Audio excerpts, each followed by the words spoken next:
The year was 1944. In the broken fields of Normandy, among the whispers of war and the heavy mist of uncertainty, a young soldier stood apart.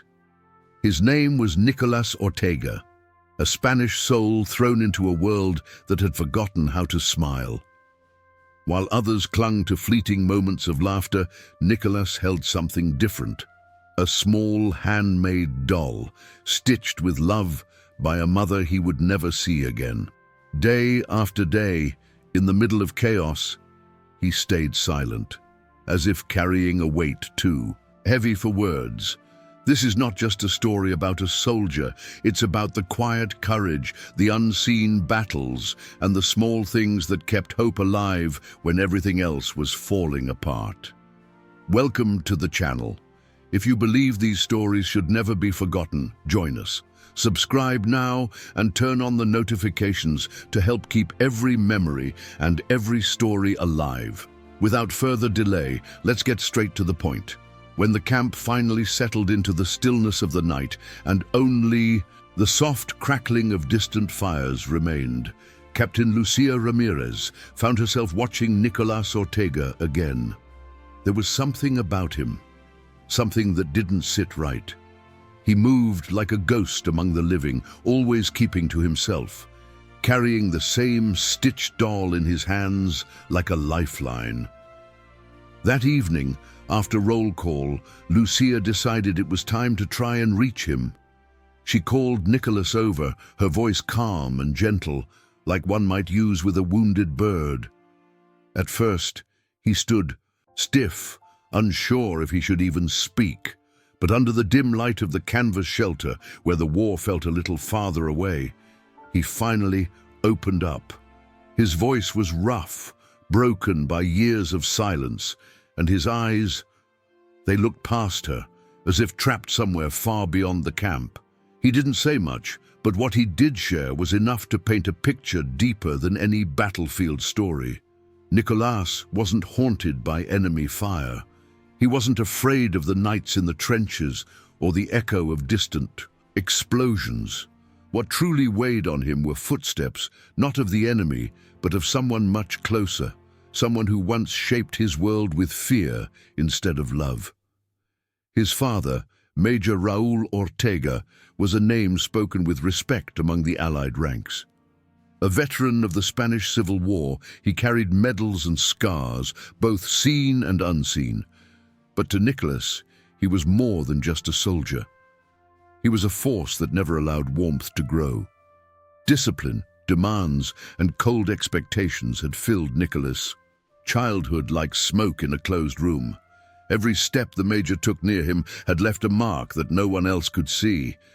A legacy of fear that even the raging battles outside could not erase. Lucia listened in silence, feeling the weight of his words settle in the small space between them. She realized that sometimes the heaviest wounds were the ones that didn't bleed, the kind that lived quietly in a person's heart, shaping every thought, every breath. As Nicolás spoke, small pieces of his story fell into place. His quiet nature, his distant gaze, his need to cling to something as fragile and innocent as a doll. It wasn't weakness. It wasn't fear of battle. It was the simple longing for something soft in a world that had been nothing but hard to him.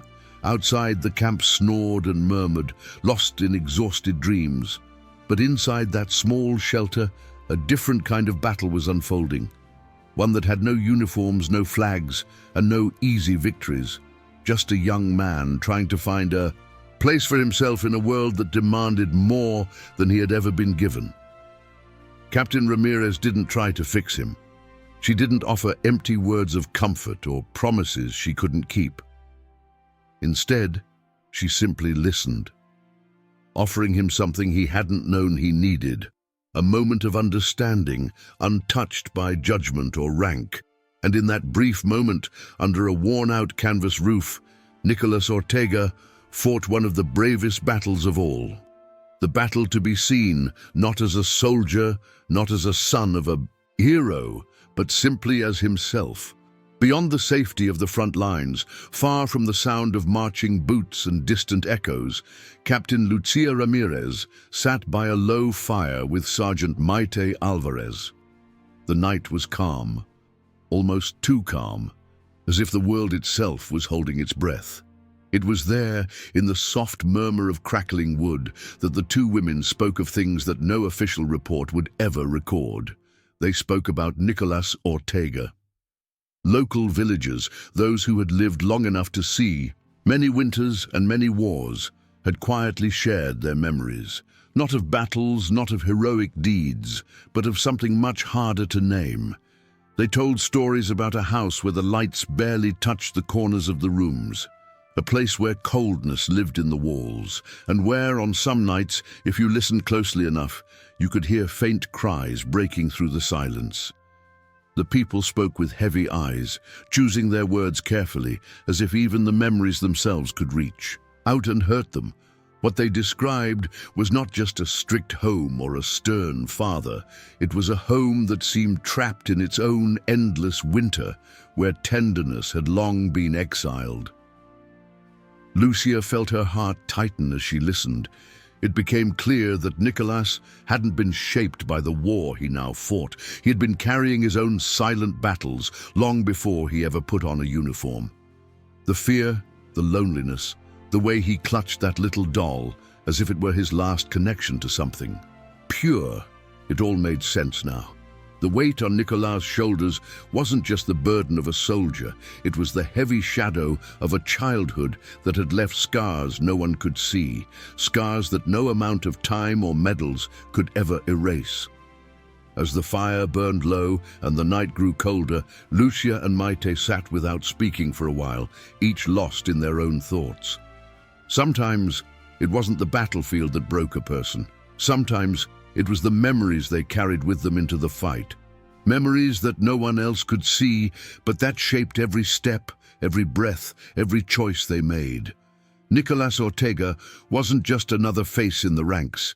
He was living proof that not all wounds come from the outside, and not all wars are fought with guns. At the Allied base, in a rare attempt to lift the heavy spirits of the men, Captain Lucia Ramirez came up with a simple idea. She gathered a few scraps of paper, some pencils, and asked the soldiers to draw something that made them feel happy. A small window of light in the middle of so much darkness. Laughter and chatter filled the tent as the men set to work. Some drew familiar streets back home, the faces of loved ones, sunny days by the sea. There was hope in their shaky lines, dreams sketched out with tired but eager hands. But when Lucia reached Nicolás Ortega's paper, her heart sank. There, with careful, almost trembling strokes, he had drawn himself, trapped inside a small cage, surrounded by towering, twisted shadows. There were no smiles, no open skies, no signs of freedom, only bars, only dark shapes pressing in from all sides. In that moment, Lucia realized something she had suspected but never fully seen until now. Nicolás wasn't just carrying memories of sadness. He was living inside them, trapped in a prison no one else could see. A silent battle raged within him every single day, unseen and unspoken. While others dreamed of home, Nicolás showed a truth far deeper. A soul still fighting to breathe. A boy lost inside a storm he never chose, and sometimes the loudest cries for help are the ones that come without a single word. At the field hospital, under the dim lights and the soft hum of tired conversations, Nurse Carmen Solis took careful note of Nicolás Ortega's condition. He wasn't wounded in any visible way, but his pain was real, sharp, persistent aches deep in his stomach. After a thorough examination, Carmen gave her quiet diagnosis. Nicolás's suffering wasn't born from injury, but from the crushing weight of tension and fear that never seemed to leave his side. It wasn't unusual for soldiers to carry hidden pains. War took its toll in ways no doctor's chart could fully capture. But with Nicolás, it felt different. heavier, older, like a shadow that had followed him long before Normandy's cold winds. In an effort to help, Lieutenant Andrés Muñoz organized a simple art therapy session, a chance for the men to put their feelings on paper, to give shape to the things they couldn't say out loud. Sitting among the others, Nicolás picked up a pencil once again. When he finished, he didn't hand over a picture of tanks or faraway fields. His drawing was hauntingly familiar. It was a doorway, dark, heavy, suffocating, and standing just beyond it was a tall, cold figure cast in endless shadow. Not an enemy soldier, not some nightmare from the trenches, but the distant, frozen silhouette of his own father. While others dreamed of going home, Nicolás's heart still stood trapped at that threshold, unable to cross, unable to escape. It was not the war outside that held him prisoner. It was the war within. Captain Ramirez, Nurse Solis, and Lieutenant Muñoz exchanged glances, their faces marked with quiet understanding. They saw it clearly now. The battles Nicolás fought every day were not fought with weapons. They were battles against memories, against fears that wore the face of someone who should have protected him. And sometimes the hardest fight for a soldier isn't the one in front of him. It's the one he's been carrying silently his entire life. With the quiet support of Nurse Carmen Solis and Lieutenant Andrés Muñoz, a detailed report was carefully prepared and sent to the Allied military court. It wasn't an easy decision. Soldiers were expected to endure hardship without complaint, to wear their scars like badges of honor. But this was different. Nicolás Ortega carried scars that no battlefield had given him, scars that had been etched into him long before he ever wore a uniform. The report spoke clearly, yet without anger. It laid out the truth with respect and gravity. There were no bruises to show, no visible signs of harm. And yet, the damage was undeniable. Nicolás had been shaped by a lifetime of emotional hardship, raised in an environment where strict discipline crushed anything soft, anything fragile.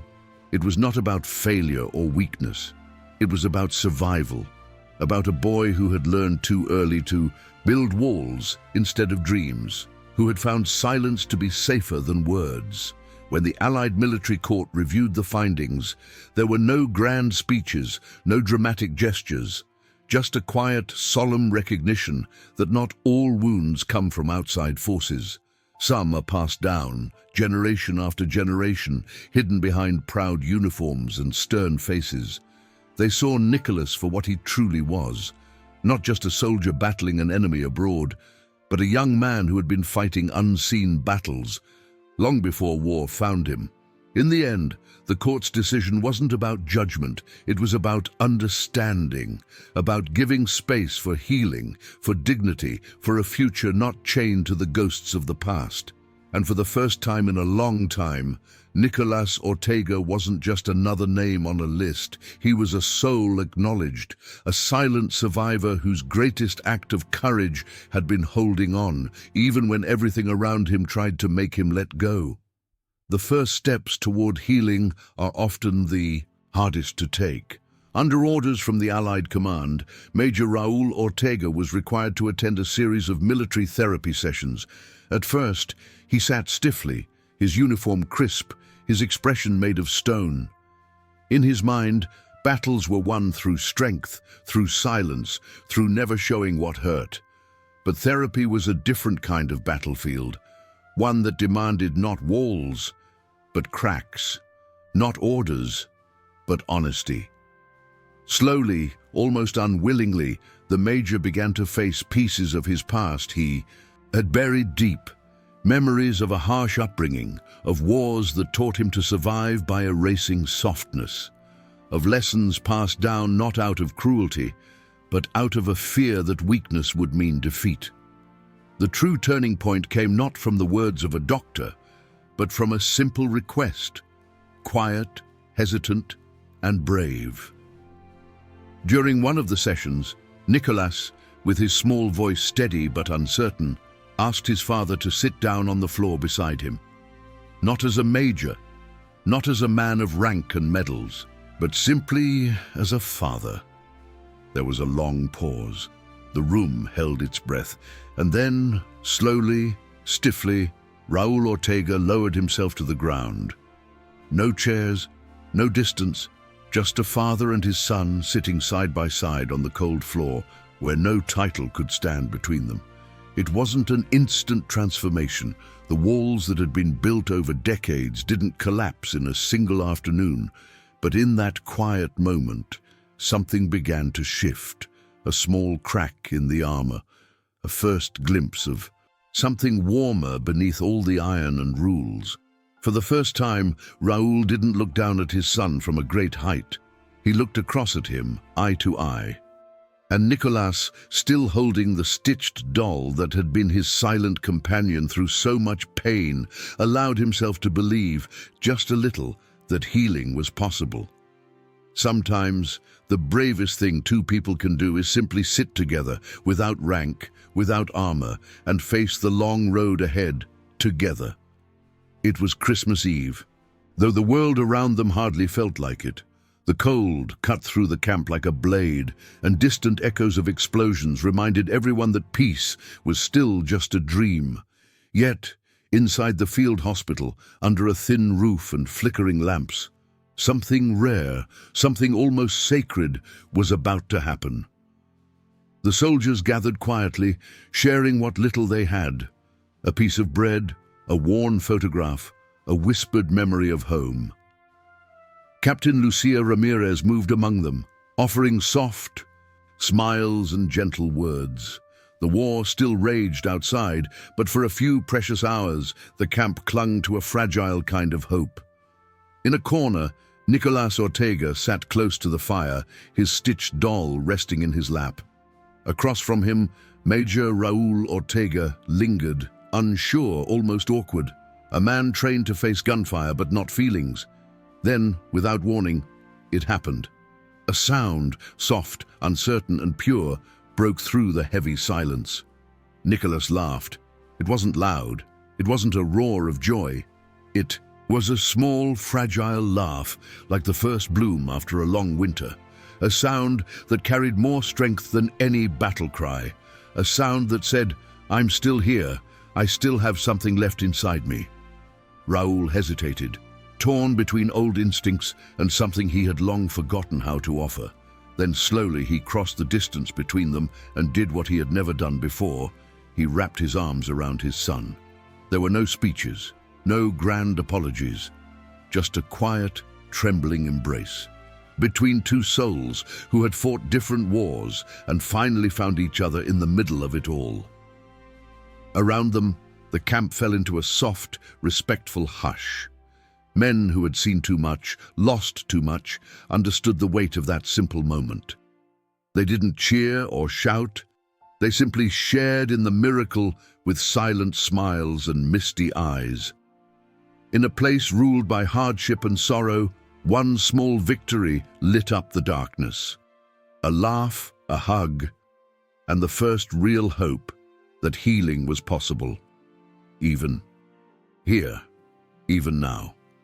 In the days that followed, something deeper began to unfold, not in the noise of commands or the clatter of boots, but in quiet moments, away from the front lines. With the gentle guidance of Clara, a British war therapist whose voice carried the calm of someone who had seen pain but never let it harden her heart, Major Raúl Ortega faced a task far harder than any battlefield he had ever known. She asked him to write. Not a report, not an order, but a letter, honest, raw, and human. At first, Raúl sat for hours with the paper untouched, the words trapped somewhere between pride and regret. But slowly, line by line, the dam broke. He wrote to Nicolás, not as a soldier to another soldier, but as a father to a son. He asked for forgiveness, not just from the boy he had unknowingly wounded, but also from himself. He confessed the truth few men of his generation dared to speak, that they, too, were broken by wars that demanded strength but offered no space for healing. that in trying to survive, they had forgotten how to love. Across the camp, under a different tent, Nicolás was busy with his own silent therapy. Sitting cross-legged on the floor, he painted with colors he hadn't touched in years. Bright yellows, soft blues, deep greens, pictures of open fields, smiling faces, skies without walls. His world, once trapped in grey and black, was finally learning to breathe again.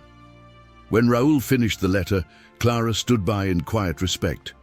There was no need for ceremony, no need for speeches. Only one final act remained. That evening, under the same starless sky that had watched them through so many nights of pain, Raúl knelt by a small fire. With trembling hands, he held his old letters written long ago in anger, in fear, in blind discipline. He fed them to the flames one by one, watching the smoke carry away the weight of years he could never get back. It wasn't about erasing the past. It was about finally letting it go.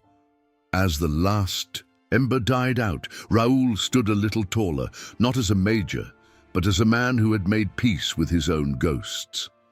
And somewhere nearby, Nicolás laughed again, a sound full of life, full of color, full of beginnings. Spring had finally come to the Western Front. The war was over, but the scars it left behind would take much longer to heal. Towns lay in ruins, fields were torn and empty, and countless stories of courage, loss and survival floated in the silent air. Yet among the broken stones and the bittersweet memories, something new was taking root, something stronger than sorrow, more lasting than fear. Nicolás Ortega, once a boy trapped in shadows, had found his first real taste of hope. He returned to the rebuilt military schools where learning was no longer just about strategy and discipline, but about building a life worth living.